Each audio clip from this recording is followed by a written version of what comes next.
Bismillahirrahmanirrahim. Assalamualaikum warahmatullahi wabarakatuh. Kita masih melanjutkan terkait dengan masalah zikir.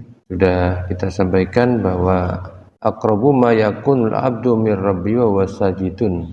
Faksir doa. Hamba Allah yang paling dekat kepada Tuhannya itu adalah di saat dia sedang bersujud. Maka faksir doa. Banyak-banyaklah untuk berdoa. Jangan kita sia-siakan di saat kita lagi sujud. Nah, hari ini atau pagi ini kita akan menyampaikan sebuah hadis Rasulullah SAW dari Sa'ad bin Abi Waqqas.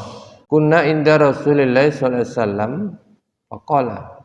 Abi Waqqas ini pernah bilang begini, aku pernah di sisi Rasulullah SAW. Rasulullah SAW itu bilang begini, ayajizu ahadukum ayyaksiba fi kulli yaumin alfa hasanah. Apa kamu merasa berat kalau setiap harinya itu kamu bisa berbuat 1000 kebaikan? 1000 itu banyak loh ya. Waktu itu Abu Waqqas itu dengan teman-temannya, karena di sini kunna itu kita. Kemudian fasalau sa'ilun min julasaihi. Ternyata ada salah satu yang berani bertanya, kaifa yaksibu alfa hasanah ya Rasul? Gimana kita bisa melakukan 1000 kebaikan dalam sehari? Qala. Rasulullah SAW menjawab, yusabbihu mi'ata tasbihatin wa yuktabu lahu alfa hasanah. Kamu itu bertasbih 100 saja itu sudah sama dengan 1000 kebaikan. Bahkan kalau kita hitung-hitung, kita ini seharinya ini sudah lebih daripada 1000 kebaikan. 5 kali sholat, habis setiap sholat itu kita tasbih 33 itu kemudian kali 5. Nah, setiap satu kebaikan, setiap tasbih itu ada 10 kebaikan. Karena di dalam Quran kan disebutkan manja abil hasanati falahu asyru amsaliyah. Wa man jaa bis sayyiati fala yujza illa mithlaha wa hum la yudlamun. Ini kemurahan Allah. Barang siapa yang melakukan satu kebaikan, maka Allah akan mencatat 10 pahala. Dianggap 10 kebaikan. Dan siapa yang melakukan satu kejelekan, dia tidak dibalas kecuali seperti apa yang ia kerjakan itu. Jadi kalau kita hitung-hitung itu sehari itu sudah melebihi daripada 1000 kebaikan. Asal kita rajin sholat, asal kita habis sholat itu subhanallah, subhanallah, subhanallah, dengan pelan-pelan, dengan resapi di dalam hati. Ayukhatu anu alfu khati'ah, atau bisa juga menghapus 1000 kesalahan. Bahkan tidak menutup kemungkinan kita itu melakukan itu di luar sholat.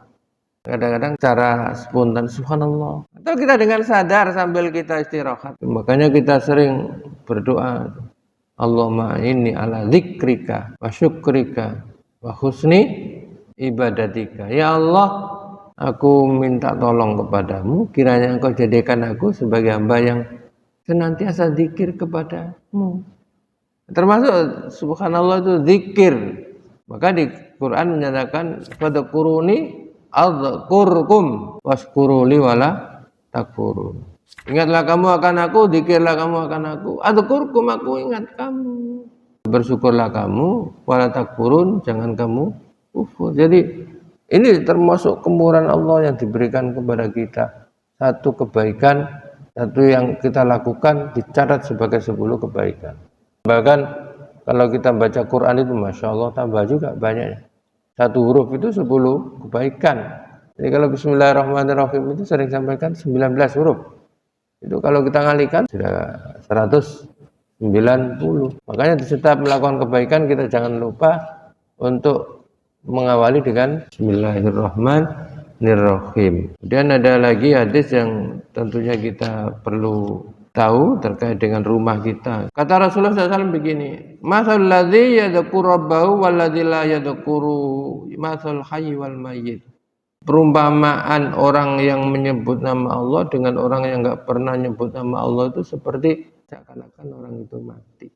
Tapi senantiasa nyebut Allah itu berarti seakan-akan dia itu hidup. Nah ini terus lagi nih, diriwayatkan oleh Muslim.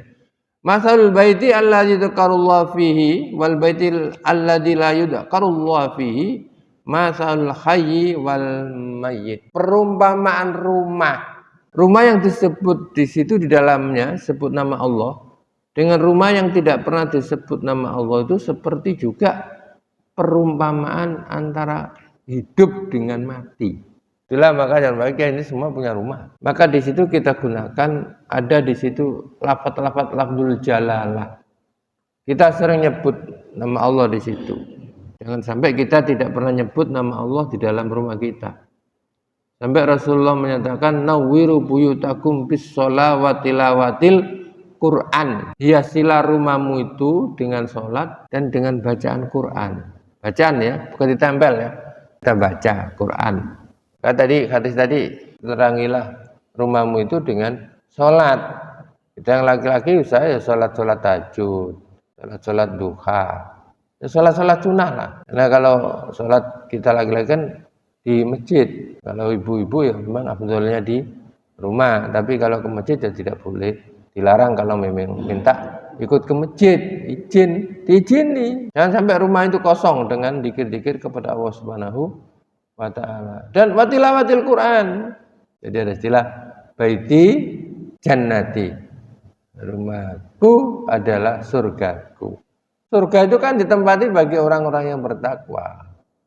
Nah kalau kita pengen rumah kita seperti surga berarti kita menjadi orang-orang yang bertakwa. Nah orang yang bertakwa itu tentunya yang banyak zikir kepada Allah. Orang yang bertakwa itu tentunya adalah banyak membaca Al-Quran.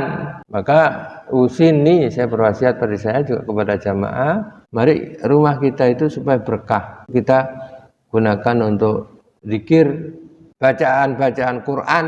Tidak ada salahnya kita nempel-nempel ayat-ayat Quran sebagai pengingat kita. Maksudnya jangan hanya nempel saja, tapi kita baca Quran itu. Itu luar biasa itu bacaan Quran itu yang ada pada itu akan menggapai sebuah rahmat dari Allah Subhanahu wa ta'ala. Karena Quran itu adalah rahmah.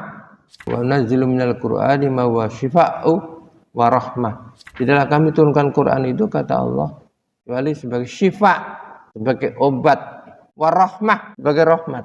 Di dalam ayat lain juga Allah berfirman, ya ayyuhan nasu qad ja'atkum mau'izatum mir rabbikum wa syifaa'u lima fis sudur wa hudaw wa rahmah.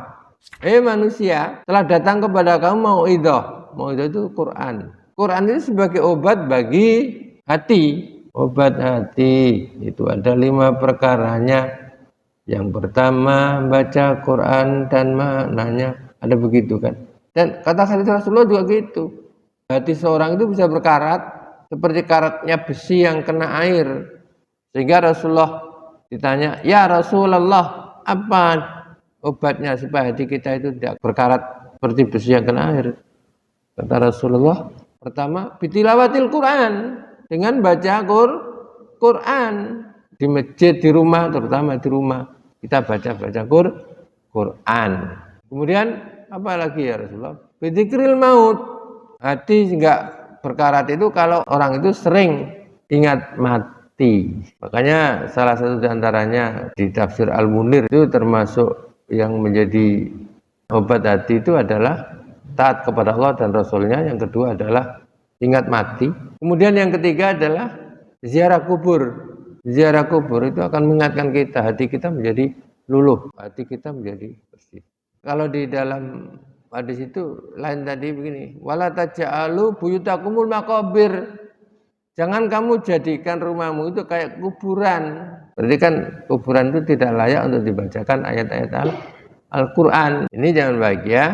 Saya kira ini yang bisa disampaikan. Mudah-mudahan Allah terus memberkahi kita semuanya. Allah memberikan kekuatan kepada kita. Allah memberikan bimbingan kepada kita semuanya. Subhanakallah bihamdika asyhadu an la ilaha illa anta astaghfiruka wa atubu ilaik. Assalamualaikum warahmatullahi wabarakatuh.